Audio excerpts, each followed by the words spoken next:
안녕하십니까 성도 여러분. 오늘 또 교과 해설 방송을 시작하도록 하겠습니다. 오늘은 제13과 십자가 죽음과 부활이라는 제목으로 교과 해설 방송을 진행하겠습니다.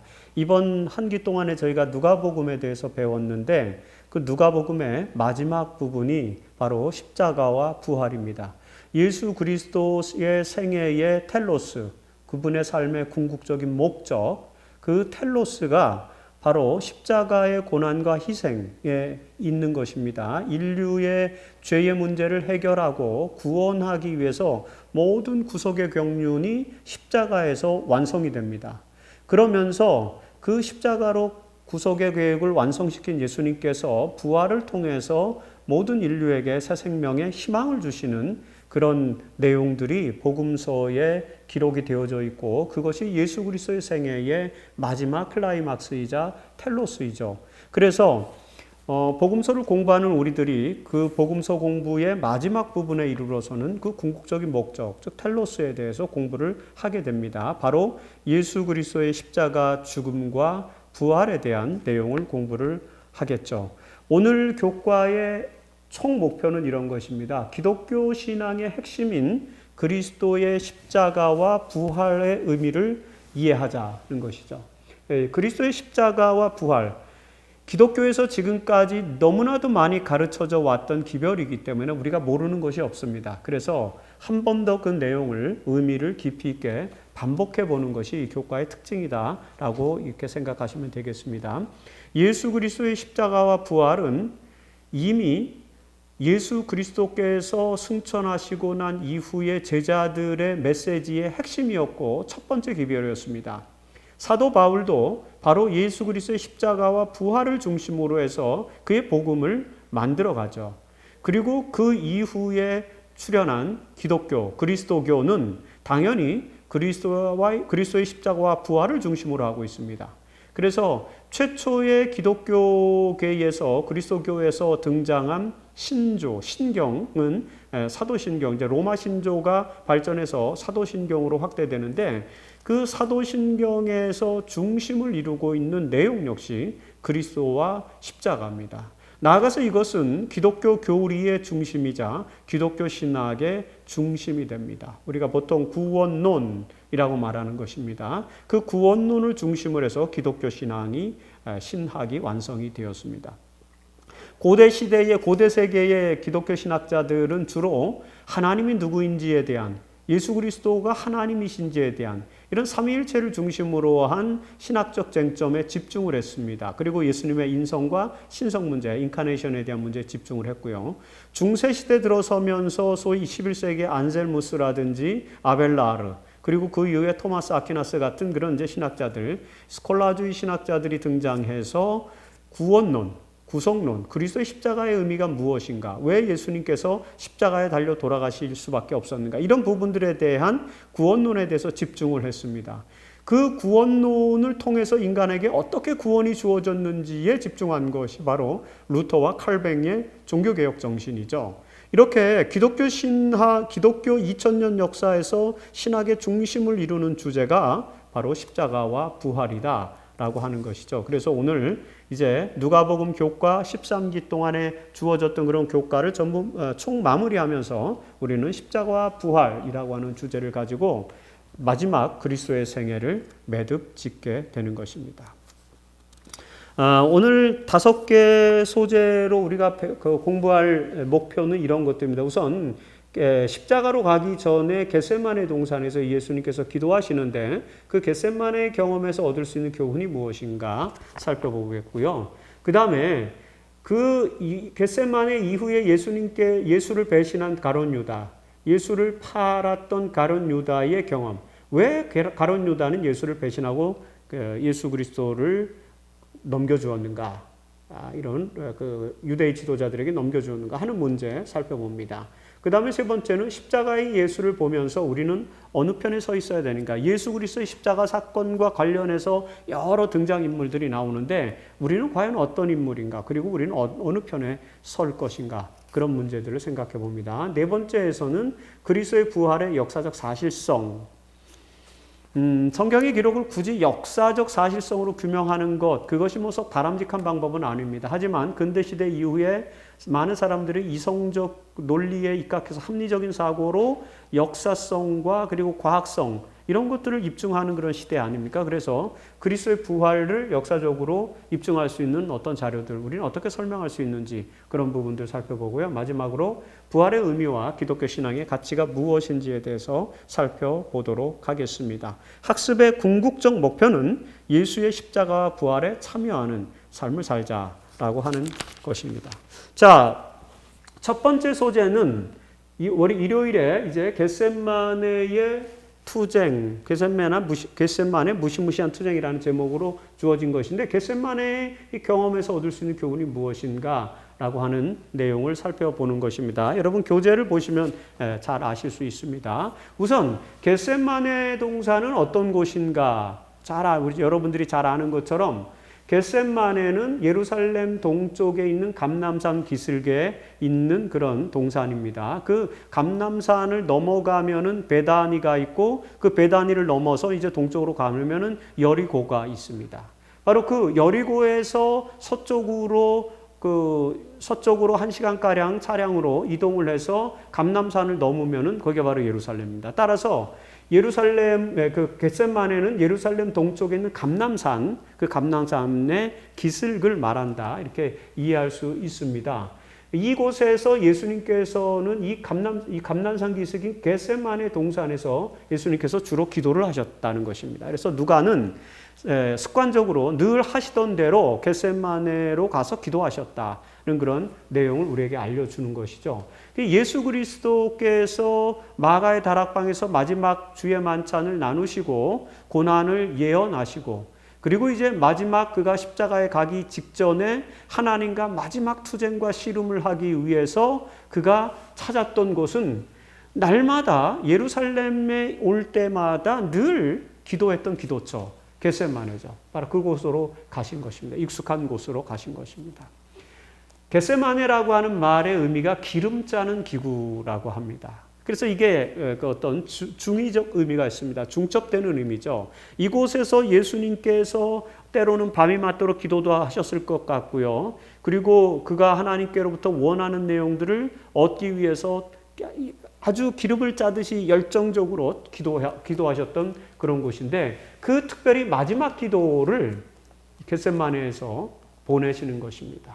예수님의 기도처였고, 이 마지막 순환주간의 그 마지막 사건, 그 십자가 사건 직전에 겟세마네에서 기도를 하시는 이 사건, 생애에서 나타난 이 사건, 이것이 의미하는 것이 있겠죠. 굉장히 중요한 의미가 있습니다. 겟세마네는 기름을 짜는 고난의 장소, 고난의 기도의 장소고, 고난의 투쟁과 씨름을 통해서 하나님의 능력을 얻는 곳이 바로 겟세마네입니다.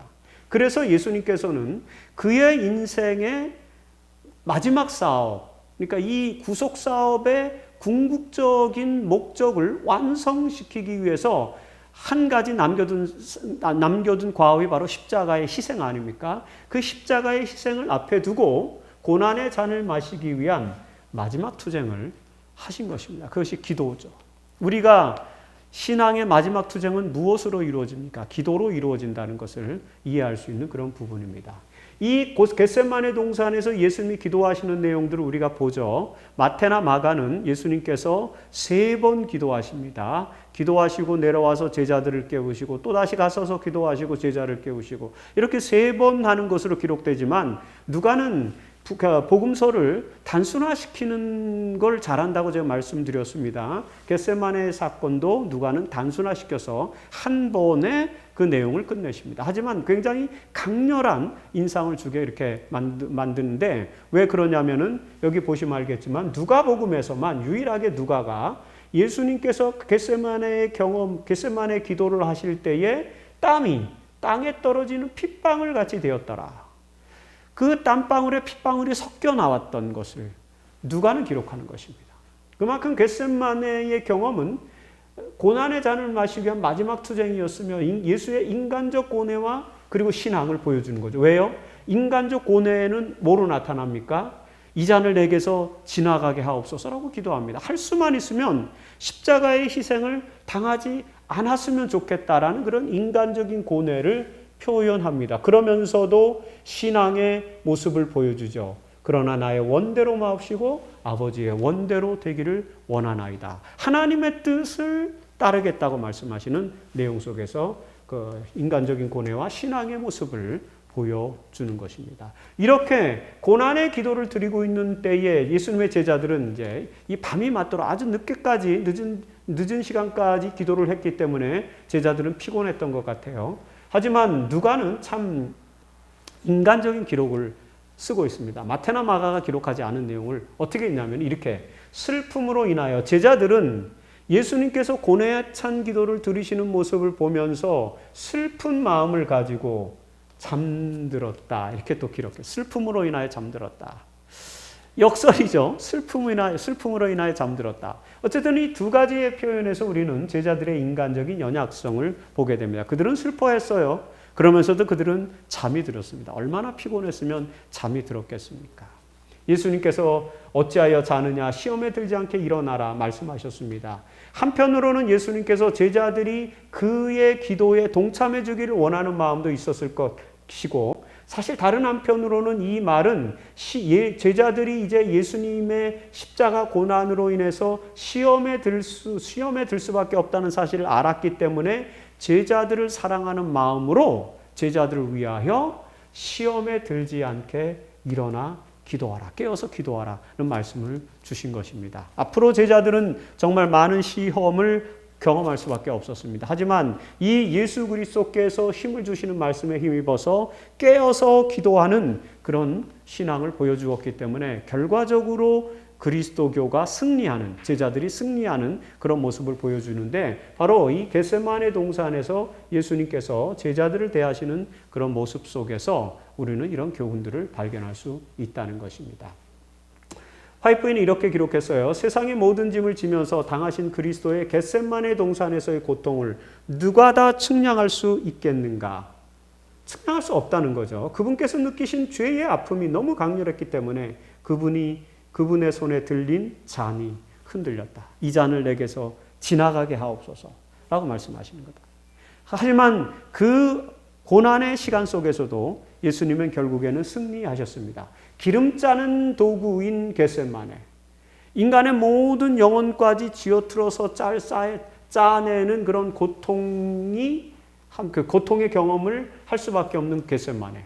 그곳에서 예수님께서는 마지막 십자가의 고통을 감수하시기 위한 투쟁, 고난의 잔을 마시기 위한 투쟁을 하셨고 그 투쟁 가운데서 인간적인 고뇌와 그리고 또 하나님을 믿는 신앙을 보여주시면서 그리고 제자들을 사랑하는 마음을 가지고 결국에는 열정적인 기도로 이 고난을 이겨내시는 그런 모습을 우리에게 보여줍니다. 겟세마네에서의 승리가 결국에는 십자가로까지 연결되었고 십자가에서 다 이루었다고 말씀하시는 그리스도의 사역의 완성에 이르게 하는 그런 단초가 되었던 사건이다라고 볼 수 있습니다. 자, 겟세마네에서 기도가 끝나고 내려왔을 때에 이제 병사들이 칼을 들고 검을 들고 예수를 잡으러 왔는데 그 병사들과 함께 누가 왔습니까? 가룟 유다가 왔습니다. 가룟 유다가 와서 예수가 누구인지를 사인으로 보여주고 그 유다의 키스가 나오지 않습니까? 간사함이라는 뜻으로 이제 이렇게 알려지는 그런 이제 문화적인 용어가 된 유다의 키스. 그 유다는 키스로 주인을 배반하고 그리고 그 경험으로 인해서 유다는 인류 역사에서 가장 치욕스러운 인물로 전락해버리는 그런 경험을 하게 되는데 왜 가룟 유다는 예수를 배신하고 넘겨주었나? 여기에 대한 많은 이야기가 있습니다.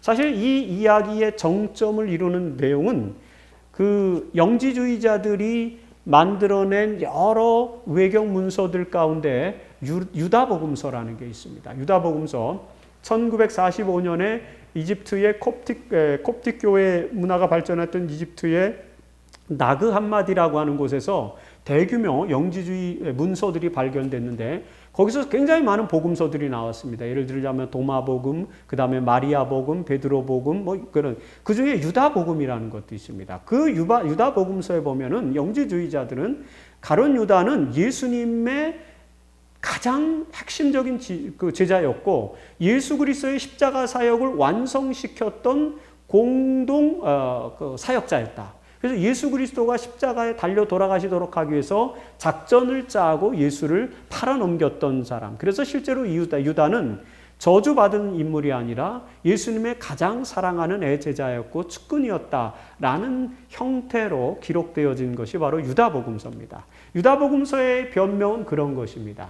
반면에 많은 기독교 역사에서는 유다가 왜 예수를 배신했는가에 대해서 이렇게 설명하죠. 여러분들이 이미 잘 들으셨던 것입니다. 유다는 예수 그리스도가 이 이스라엘 나라의 그 어떤 이스라엘 나라를 로마의 압제로부터 해방시켜서 진정한 지상 왕국을 실현한 인물로 보았다는 것이죠. 예수님의 능력을 알았던 유다는 예수 그리스도를 책동해서 예수님께서 탁월한 능력으로 그 모든 병사들을 제압하고 유대의 왕으로 등극하시도록 하기 위해서 자극을 했다는 것입니다. 그런 생각을 가지고 예수 그리스도를 배반했는데 실제로 예수님은 그 능력으로 지상왕국을 세우시는 것이 아니라 어린 양과 같이 도수장으로 끌려가는 어린 양과 같이 십자가에 가서 십자가에 달려 돌아가시는 그런 길로 십자가의 길로 나아가는 것을 보고 아하 내 생각이 틀렸고 잘못됐구나 하면서 후회하면서 자기의 인생을 후회해서 자살을 하게 되었다. 이제 이렇게 해석을 하는 것이죠. 이 해석이 정확하게 맞는지는 저희는 잘 모릅니다. 그 마태복음과 누가복음, 특별히 이 두 복음서에 나오는 기록들, 마태나 마가는 굉장히 비슷한 형태로 기록을 했어요. 가룟 유다의 배반에 대해서. 하지만 누가는 좀 독특한 설명을 하게 됩니다. 유다의 배반에 대한 누가만의 독특한 기록 방식은 뭐냐면은 누가복음 22장 3절의 표현인데 12 중 하나인 가로지니라 부르는 유다에게 사탄이 들어갔다 이렇게 표현하고 있습니다. 그러니까 이것이 사탄의 준동과 착동, 결국에 유다의 죄는 무엇이냐면은 그의 마음을 그리스도께 내어준 것이 아니라 사탄에게 내어준 것이 유다의 죄라고 누가는 이야기하는 것입니다. 그래서 누가는 다른 복음서에 비해서 유다에 대해서 가룟 유다에 대해서 사실은 상당히 좀 이렇게 완곡한 그런 기록을 남기고 있습니다. 좀 유한 방식으로 기록을 한 거죠. 유다가 잘못했지만 그 유다에게 들어간 사탄의 죄다 이렇게 설명하는 것입니다. 그래서 유다가 예수님을 판 동기를 설명하는데 결국은 사탄이 그의 마음속에 들어가서 사탄이 준동했기 때문이다라고 하는 것입니다. 자, 유다가 사탄의 지배를 받고 예수를 배반하게 된 동기, 그럼 뭡니까? 예수님의 사역에 대한 오해를 한 것입니다. 분명히 유다는 지상 왕국을 꿈꿨던 것 같아요. 그리고 예수님은 그렇게 이 지상의 유대인의 왕이 되어서 로마의 압제로부터 유대인들을 해방시킬 만한 능력이 있는 사람이라고 생각했습니다. 그래서 갈릴리에서 오병이어의 기적이 일어났을 때에 그 백성들을 준동해가지고 예수님을 왕을 세우려고 하는 그런 내용도 있었죠. 그래서 예수님은 서둘러서 그 자리를 떠나서 벳세다로 가서 기도하시는 내용들을 우리는 읽을 수 있습니다. 틈틈이. 그리고 유다는 이 지상 왕국을 세우기 위해서는 자금이 필요했기 때문에 이 재물에 굉장히 밝았어요. 그래서 재물을 모으는데 관심이 많았죠. 그러다 보니까 정작 예수 그리스도의 희생을 기념하는 그 마리아, 향유 옥합을 깨어 예수님의 발에 부은 마리아의 행동에 대해서 비난을 하게 됩니다. 200데나리온이나 되는 그런 거금을 들여서 살 수 있는 그런 향유 옥합이었기 때문에 예수님께서 지상 왕국을 세우는 그런 자금으로 쓸 수 있었던 그 재물이었다 이렇게 봤던 거죠. 그런 방식으로 유다는 예수님의 사역에 대해서 그 3년 반 동안 계속해서 오해를 한 것입니다. 그리고 자신이 생각하는 그런 방법으로 하나님 나라를 꿈꾼 거예요. 하나님 나라를 꿈꾸고 계획하고 체계적으로 그 돈을 모으고 이런 점에 있어서 유다는 굉장히 정략적이고 똑똑하고 논리적이고 사리 분별이 밝은 사람이었어요. 이 세상적 사리에는 밝은 거였죠. 하지만 그것이 결국에는 하나님의 뜻이 아니었다는 사실이 문제가 있는 것입니다. 하나님의 뜻이 아니었기 때문에 예수님은 겟세마네에서 그 잔을, 고난의 잔을 받기로 결심하지 않습니까? 하나님의 뜻에 맡기지 않습니까? 유다는 그렇게 하지 못했던 것입니다. 유다의 생애 전반에서 나타난 이런 내용들을 정리해보면 그런 거죠. 그래서 목적지향적이다. 지상왕국을 세우겠다는 것입니다. 계산적이다. 어떻게 해야 예수님이 왕이 되고 이 나라 여기에 왕국을 세울 때는 내각은 어떻게 구성해야 되는지 다 계산했을 거예요. 그 다음에 재물과 명예에 대한 욕심이 있었습니다. 높은 자리를 탐했고 그 다음에 이 지상왕국을 세우기 위해서는 예수의 지상왕국을 세우기 위해서는 많은 재물이 필요하다는 사실을 정치적으로 알았죠. 정치적 감각과 그 다음에 경제적 감각과 아울러서 세상의 욕망에 대해서 탁월한 목적지향적인 특성을 가지고 있던 유다의 특성. 그런 것들이 하나님의 나라의 특성에 맞게 조화를 이루지 않다 보니까 결국에는 유다는 예수님을 배반하게 되고 그리고 인류 역사에서 가장 처참한 그런 나락으로 떨어지는 경험을 하게 되는 것입니다. 결국엔 유다는 자살을 했습니다. 마태는요, 유다가 후회하고 자살을 했다 이렇게 기록하고 있어요. 회개는 아닙니다. 후회입니다. 후회와 회개의 차이는 무엇인가? 회개는 메타노에오예요. 완전히 돌이키는 것입니다. 후회는 뭐냐면 내가 왜 그렇지? 그렇게 이 바보같이 그렇게 하지 말걸 이라고 생각만 하고 계속해서 그 길로 가는 것. 그건 후회입니다. 하지만 회개는 뭐냐면은 그 길로 가지 않고 돌이키는 것. 그게 메타노에오라고 하는 그 헬라어의 원래 의미입니다. 따라서 유다는 후회를 했지 회개를 하지 않은 것입니다.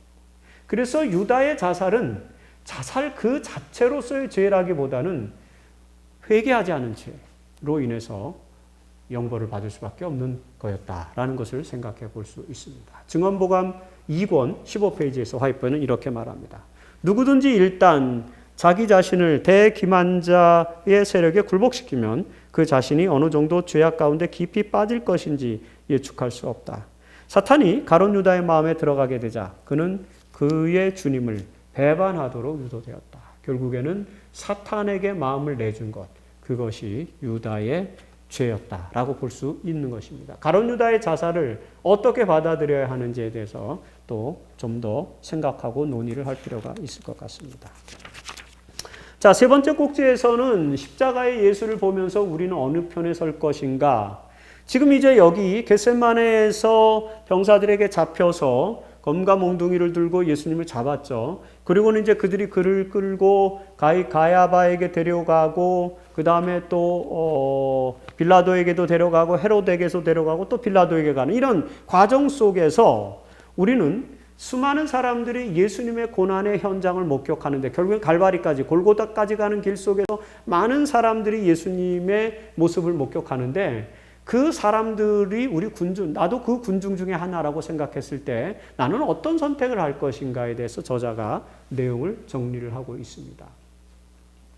우선 사내들인 회원들 그리고 가야바 그리고 안나스 대제사장을 중심으로 한 70명의 사내들인 회원들이죠. 그들은 무엇을 선택했습니까?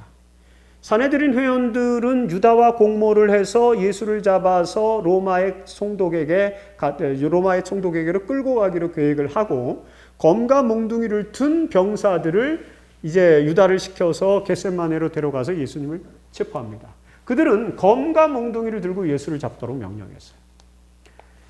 예수님은 이 자리에서 검으로 선 자는 검으로 망한다는 말씀을 주셨습니다.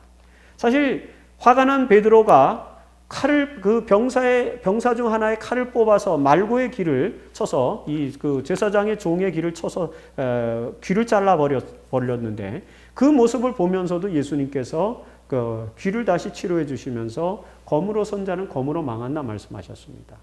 결국에 사내들인 회원들은 무엇을 선택했습니까? 망하는 것을 선택한 것입니다. 흥하고 승리하는 길을 선택한 것이 아닙니다. 그러면 흥하고 승리하는 길은 뭘까요? 검과 몽둥이를 내려놓는 것이죠. 칼을 쳐서 보습을 만들고 낫을 쳐서 쟁기를 만드는 것이죠. 우리는 평화주의자로서 살아가고 하나님의 진정한 이성을 구현하는 사람으로 살아가는 것, 그것이 중요합니다. 왜? 그것을 선택하는 길이 생명의 길이고 그 길을 선택하는 것이 축복의 길인데 사내들인 회원들은 그 엄청난 권력과 권세와 영광과 부귀를 다 누리고 있었음에도 불구하고 500만 유대인들 중에서 70명 선택받은 백성들입니다. 그들은 귀족이에요. 이 사내들인 회원도 결국에는 그들의 손에 검과 몽둥이가 들려지게 된 것이죠. 그것으로는 축복을 받을 수가 없다. 빌라도는 어떤 선택을 했습니까, 여러분? 빌라도는 예수님이 죄가 없음을 알았어요. 그래서 나는 이 일에 무죄하다라고 쇠숫대야를 갖다 놓고 손을 씻는 일까지 일어나지 않습니까? 빌라도의 부인은 꿈을 꾸고 예수가 죄인이 아니라는 사실을 이제 신탁을 통해서 알게 되죠. 그래서 빌라도에게 전달을 합니다. 그런 모든 과정 속에서도 빌라도는 군중들의 요청에 의해서 예수를 십자가에 내어줍니다. 여기서 빌라도의 성격과 특징을 볼 수 있죠. 빌라도는 정의로운 지도자가 아니었습니다. 한 나라를 대리해서 다스리는 총독, 로마의 황제가 임명한 황제권을 가지고 이스라엘 나라를 다스리는 이 유대 총독 빌라도 말입니다. 한 나라의 지도자나 그런 최고 책임자는 정의로운 사람이 되어야 합니다. 정의만이 사회를 바로 세울 수 있고 정의만이 올바른 세계를 만들어낼 수 있죠. 진정한 지도자는 정의로워야 합니다. 교회에서도 마찬가지입니다. 그리고 우리 그리스도인들은 이 세상의 진정한 지도자고 이 세상을 이끌어가는 하나님의 종이기 때문에 하나님의 백성들이기 때문에 누구보다도 정의로워야 합니다. 빌라도는 그렇지 않았어요. 그는 정의를 선택하지 않고 군중들의 요청을 선택하는 것이죠. 즉 포퓰리즘이죠. 군중들이 원하는 바를 이루어주게 하는 우유부단하면서도 당리당략적이고 그 다음에 임기응변적인 인물 빌라도였다는 것입니다. 그것이 세상적으로 출세하게 만들어서 이제 유대의 총독이 되었는지는 모르겠습니다. 어쨌든 빌라도는 역사상으로도 그렇게 아주 현명하고 정의로운 지도자는 아니었던 것이 분명합니다. 그가 하필이면 유대의 총독이 되게 된 것이고 어이없게도 예수 그리스도를 십자가에 내어주는 그런 역할을 하게 된 거예요. 역사적으로 가장 불행한 선택을 한 인물이죠. 헤롯은 어떻습니까? 헤롯은 호기심을 가지고 예수님을 만나려고 했어요.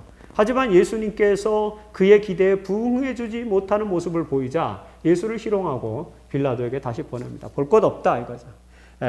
헤롯은 안목이 없었던 인물이다라고 이렇게 볼 수 있습니다.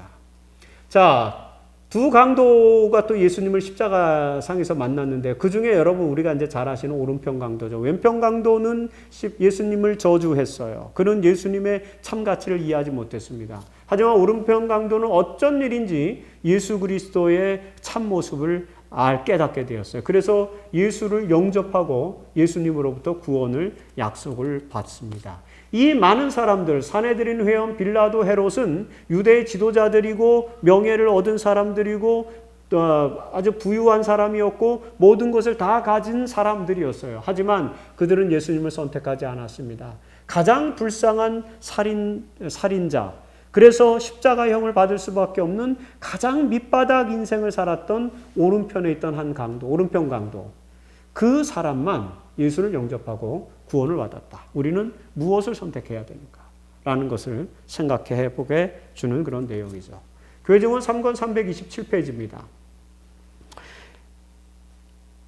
현재 중간지대와 같은 것은 결코 존재하지 않는다. 우리는 모두 오른편에 결정적으로 속하든지 그릇된 편에 결정적으로 속한다. 그리스도께서는 나와 함께 아니하는 자는 나를 반대하는 자요 나와 함께 모으지 아니하는 자는 해치는 자니라고 말씀하신다. 중간지대는 있을 수 없습니다. 오른편 강도이든 아니면은 빌라도나 헤롯의 선택이든 우리는 둘 중에 하나를 선택할 수밖에 없다는 것을 이해하게 되는 것입니다. 자, 빌라도의 선택 어떤 점에서 잘못된 것인가 다시 한번 깊이 논의를 해보면 좋을 것 같습니다. 네 번째 소재에서는 그리스도 부활의 역사적 사실성은 무엇인가 라고 하는 것이죠. 여러분 고린도전서 15장 14절에서 바울은 매우 유명한 말을 했습니다. 뭐냐면 예수님의 부활이 없었으면 우리가 전하는 것은 다 헛것이다. 잘못된 것이다 라는 것입니다. 기독교 신앙은 예수 그리스도의 부활로 인해서 희망이 된 것입니다. 그래서 요한복음 20장에 보면은 제자들이 예수님이 십자가에 못 박혀서 돌아가신 다음에 무덤에 안치되신 이후에 그날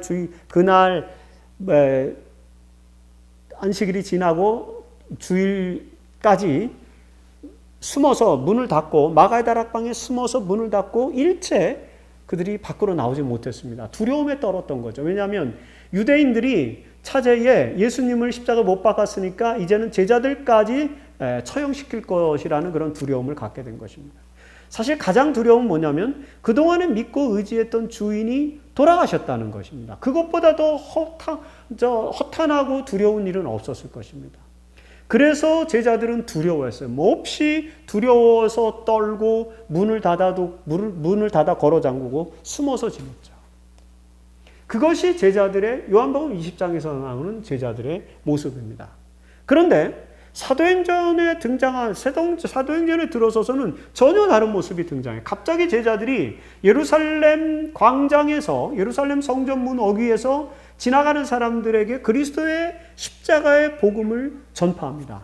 당당한 사람으로 변화됐어요. 희망에 찬 사람으로 바뀌었습니다.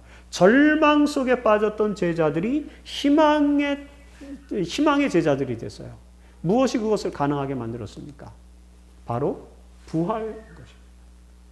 예수 그리스도께서 다시 살아나셨다라고 하는 사실. 그것은 기독교 운동의 시작점이었어요. 그것 때문에 기독교가 제자들은 기독교를 전파하기 시작했고 교회를 만들게 되었고 그래서 초기 교회가 형성이 되는 그런 놀라운 기독교의 역사가 창출이 됩니다. 부활이 없었다면 불가능한 것이었어요. 그래서 바울은 이제 나중에 그 예수님이 돌아가시고 난 이후에 이제 다마스커스로 가는 길에서 나타나신 예수, 영광스러운 모습으로 나타나신 예수님을 만나고 이제 기독교로 개종하면서 이제 그리스도의 사도가 된 인물 아닙니까? 그러니까 이 바울에게 있어서 예수 그리스도의 부활은 너무 생생한 리얼리티였어요. 왜냐하면 그 부활하신 예수가 나타나서 자기에게 그 신적 명령을 주고 이방인의 사도가 되도록 자기를 불렀기 때문에 사도 바울의 소명이 부활한 예수 그리스도께로부터 왔기 때문에 그는 부활을 너무나도 당연하고 확실한 사실로 받아들인 것입니다. 그래서 이제 고린도전서 15장에 부활장을 쓰면서 그리스도의 부활이야말로 기독교의 근간이 된다. 기독교 신앙의 근간이다. 라고까지 말할 수 있었던 것입니다. 이런 그리스도의 부활, 예수님의 부활에 대해서 근대시대 이후에 인간의 이성과 합리성과 과학적 사고방식을 추구하던 근대시대 이후에 부활은 인간의 이성으로 증명할 수 없는 어떤 기적과 같은 신적인 사건이기 때문에 초월적인 사건이기 때문에 그것은 역사적 사실이 아니다.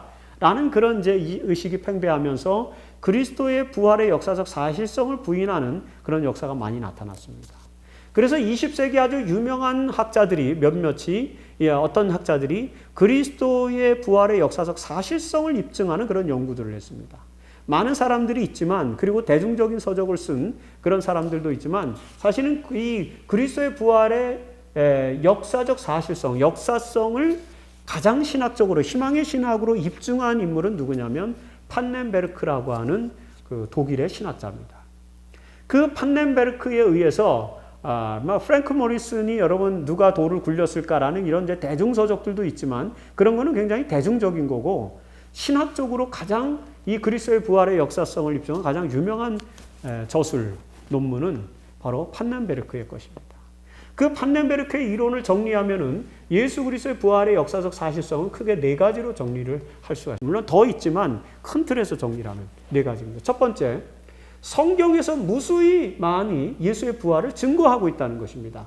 기록이 나타나고 있다는 거죠. 사복음서 전편에 걸쳐서 부활에 대한 기록이 나옵니다. 물론 마태, 마가, 누가, 요한에 기록된 그 예수님의 부활 사건과 관련된 기록들을 연대기적으로 분석해 보면 서로 일치하지 않는 내용들은 많이 있어요.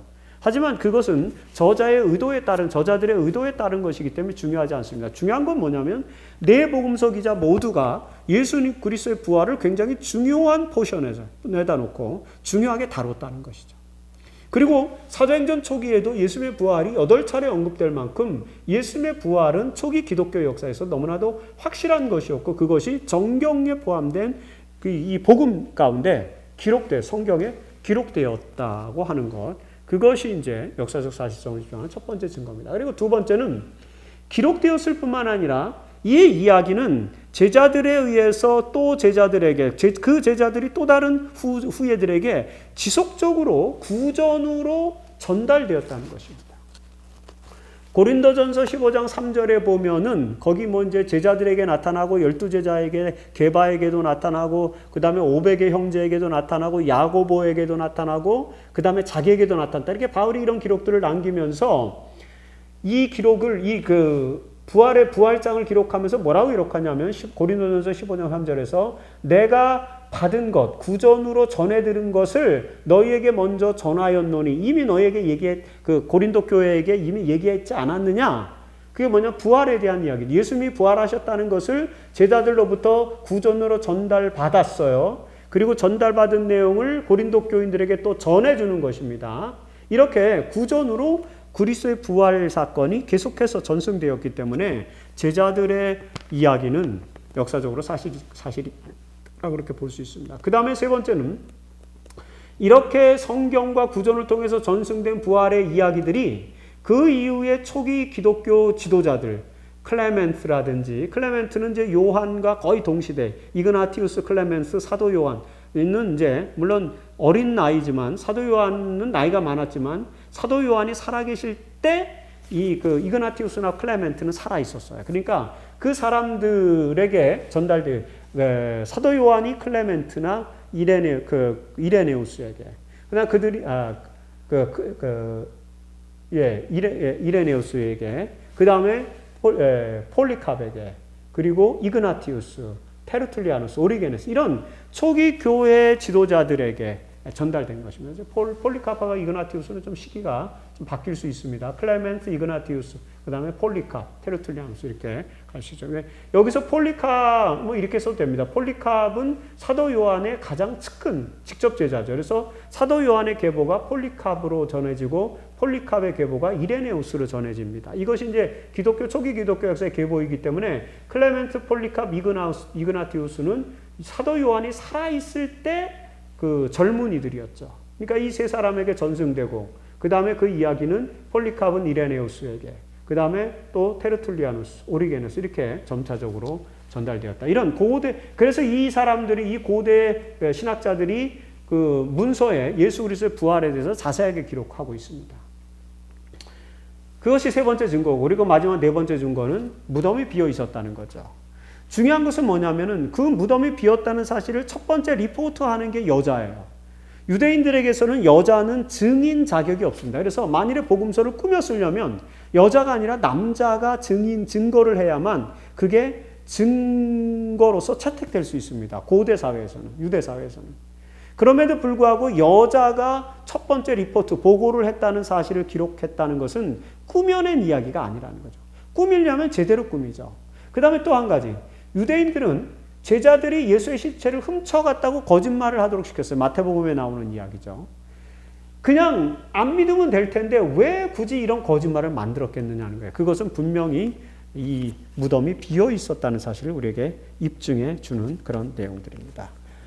20세기 신학자인 조지 레드가 신약 신학에서 318페이지에서 이런 기록을 남겼습니다. 만일 그리스도가 죽은 자들로부터 부활하지 않았다면 자신의 백성을 구하려는 하나님의 기나긴 구속행위의 과정은 무덤이라는 막다른 길에서 끝난답니다. 그리스도가 정말 죽은 상태라면 기독교 신앙은 그리스도 안에 있는 하나님의 가장 높은 최종적인 자기 계시와 더불어 무덤에 묻히게 된다. 기독교 역사가 끝났을 거라는 것입니다. 하지만 기독교 역사가 지속됐다는 것은 부활이 역사적 사실이었다는 것을 설명할 수밖에 없는 것이다 라고 조지 레드는 말하고 있습니다. 자, 이외에 부활의 역사적 사실성을 입증하는 자료들이 어떤 것이 있는지도 살펴보면 좋을 것 같습니다. 자, 목요일에 이제 다섯 번째 소재입니다. 부활의 의미와 기독교 신앙의 가치는 무엇인지를 생각해 봐야 되겠죠.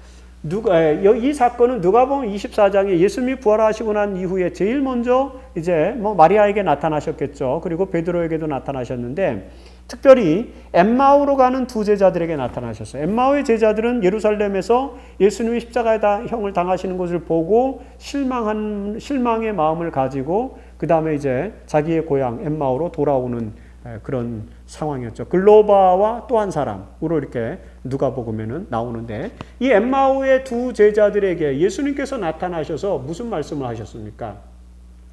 예수님이 고난을 받고 십자가에 달려 돌아가셨다가 부활할 것이라는 사실에 대한 성경적 예언들을 상기시켰습니다.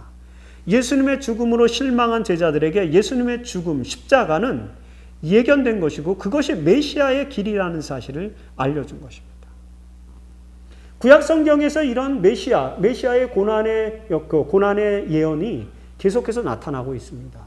여자의 후손으로 예언된 메시아는 구속 사업을 완성시키기 위해서 십자가의 희생을 치러야 됐다라는 것이 이미 성소제도의 어린 양의 그 안티타입, 이 타이폴로지, 이 표상학으로 이미 등장을 했어요. 그리고 이사야서 40장 2절에 이사야서 구약의 복음서라고 불리우는 이사야서에서 이 메시아의 희생이 지속적으로 강조가 됩니다. 예수님은 엠마오로 가는 두 제자들에게 그 말씀들을 읽어주신 것입니다. 그러면서 예수님의 고난이 예견된 것이고 이것이 구속사업을 이루는 길이라고 하는 사실을 알려준 것이죠. 뒤늦게 이 사실을 깨달은 엠마오의 두 제자들은 이제 그들과 함께 했던 그 길손이 예수라는 사실을 깨닫고 서둘러 예루살렘으로 다시 돌아와서 제자들에게 리포트를 또 하게 되는 것입니다. 부활하셨다는 사실을. 여러분, 예수님의 십자가의 고난과 부활로 이루신 구속의 궁극적 내용은 무엇입니까? 이 교과에 나오는 건 뭐예요? 십자가의 희생으로 모든 인류의 죄를 대신해서 돌아가심으로써 사망의 싹을 죄의 싹신 사망을 완전히 대가를 지불하시고 죄의 문제를 다 해결하신 것입니다. 그 뒤로부터 칭의가 가능해졌죠. 그 다음에 부활하셔서 새 생명을 주심으로 부활을 통해서 이제 죄로 인해 죽을 수밖에 없던 백성들이 그리스도를 믿는 믿음으로 의의 종이 되고 나면 그 의의 종들이 새 생명으로 부활할 수 있는 소망을 가져다 준 것이 바로 부활 사건입니다. 그래서 십자가의 사건은 죄의 문제를 해결해 준 사건, 부활은 새 생명을 공급해 주신 사건으로 이해할 수 있다는 것입니다. 그래서 여러분, 로마서 6장 3절에서 5절에 그리스도인들이 침례를 통하여 예수의 고난과 희생과 부활을 공유하게 되는 것이 아닙니까? 침례를 통해 죽고 장사 지내고 부활을 경험하는 것이라고 바울은 명백하게 기록을 하고 있습니다. 바로 이것이 침례입니다. 이 이후로 그리스도인들은 하나님의 생명에, 새 생명에 동참하기 위해서 침례를 받게 되는 것이고요. 침례를 통해서 우리는 이제 새로운 피조물로 거듭나서 의에게 종이 돼서 하나님의 백성으로 살아가는 그런 사람이 되는 것이다. 그것이 바로 이 부활과 십자가와 부활을 통해서 우리에게 주시는 기독교 신앙의 의미이자 가치다라고 볼 수 있습니다. 이 세상에는 살아계신 하나님을 찾고자 부르짖는 사람들과 그의 임재를 간절히 바라는 자들이 적지 않으나 어떤 훌륭한 철학적 이론이나 문학적 변론도 그들의 요구를 만족시켜주지 못하고 있다. 사람들의 주장이나 그들이 지어낸 이론은 무가치하다. 하나님의 말씀만이 유일한 가치를 갖고 있기 때문에 하나님의 말씀을 들려주도록 하라 하고 실물교훈 40페이지에 화이트부인은 설명하고 있습니다. 이 말씀을 통해서 우리는 성경에 기록된 이 하나님의 말씀, 우리의 구속을 이루고 우리에게 새 생명의 희망을 주기 위해서 기록한 이 말씀이 얼마나 감동적이고 중요한 것인지를 다른 사람들에게 들려주는 그런 경험들이 있어야 될 것 같습니다. 십자가와 부활의 신학적 의미를 더 깊이 생각해 볼 필요가 있을 것입니다. 자, 이제 오늘 13가 교과를 이제 마무리하고 아울러서 제2기 누가복음을 토대로 한 예수님의 생애와 사역의 모든 교과 과정을 이제 마무리를 하도록 하겠습니다. 화이트부인의 요한복음 3장 14절로 17절에 나오는 말씀에 대한 화이트부인의 주석, 거듭남에 대한 이야기죠. 거기에 대한 이제 화이트부인의 주석에서 우리는 그리스도의 죽음의 의미를 생각해 볼 수 있습니다. 천사와 성도들은 그리스도의 죽음의 깊은 뜻을 알게 될 것이다. 타락한 인간은 창세로부터 죽임을 당하신 어린 양 없이는 하나님의 낙원에서 집을 가질 수 없을 것이다. 그렇다면 우리가 그리스도의 십자가를 높이지 않아서야 되겠는가? 천사들도 그리스도께 존귀와 영광을 돌린다. 왜냐하면 그들도 천사들도 하나님의 아들의 고난을 보지 않았더라면 안전하지 못했을 것이기 때문이다. 참 놀라운 말씀을 주고 있어요. 인간의 경험을 천사의 경험으로 승화시키는 화이트인의 그런 모습입니다. 십자가의 효능으로 인간뿐만 아니라 하늘의 천사들이 배도하지 않게 될 것이라는 또 다른 우주적인 기능을 갖고 있다. 효능을 갖고 있다. 십자가가 라고 말하죠. 십자가 없이는 그들도 사탄이 타락하기 전에 천사들보다 더 안전하지 못했을 것이다. 만일에 십자가를 그들이 보지 못했다면 또 다른 어떤 천사의 마음속에 루스벨과 같은 교만한 마음이 싹틀 수도 있었을 것이다. 안전하지 않다. 이런 표현들입니다. 굉장히 직접적이면서도 도전적인 그런 표현이라고 볼 수 있습니다. 지상에서나 하늘에서나 안전을 원하는 자는 모두 하나님의 어린 양을 바라봐야 한다. 왜요? 하나님이신 예수 그리스도께서 인간이 돼서 이 땅에 오셔서 그 죄의 문제를 해결하기 위해서 자기의 목숨을 버리시는 그런 모습. 이 모습이야말로 모든 사람들에게 가장 겸손한 마음, 그리고 하나님을 배반할 수 없게 하는 그런 도덕적 감화를 가져다 준다는 것이죠. 그래서 우리도 그리스도의 십자가를 통해서 하나님의 사랑과 예수 그리스도의 은혜를 깊이 경험하고 더 이상 그리스도를 배반하는 삶이 아닌 그리스도를 믿고 따르고 순종하는 그런 삶을 사는 백성으로 거듭나기 위해서 노력해야 된다는 것을 십자가가 우리에게 보여주는 것입니다. 그렇게 해서 십자가로 거듭나는 경험을 하게 된 사람들은 부활의 경험처럼 영원한 생명, 새 생명, 새로운 피조물로 완전히 거듭날 수 있다라는 사실이 기독교의 복음의 핵심이고 그리스도의 죽음의 의미다라고 이렇게 정리할 수 있을 것 같습니다. 자, 그리스도의 십자가 고난의 의미와 축복에 대해서 더 깊은 논의를 전개해 볼 필요가 있겠죠. 그리고 두 번째는 부활이 없다면 그리스도인의 믿음이 잘못된 것이라는 바울의 말의 의미에 대해서도 깊이 논의를 해보면 좋겠습니다.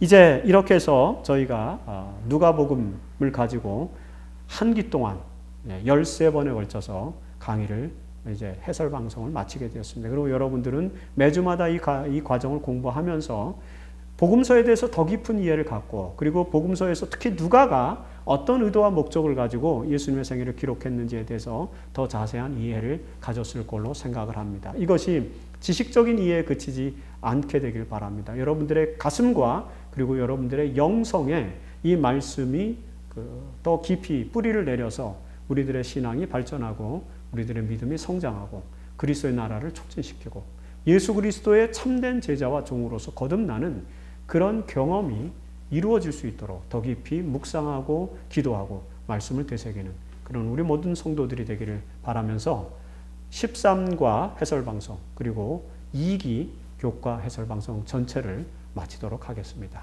지금까지 시청해 주신 모든 성도님들께 감사의 인사를 드립니다. 대단히 감사합니다.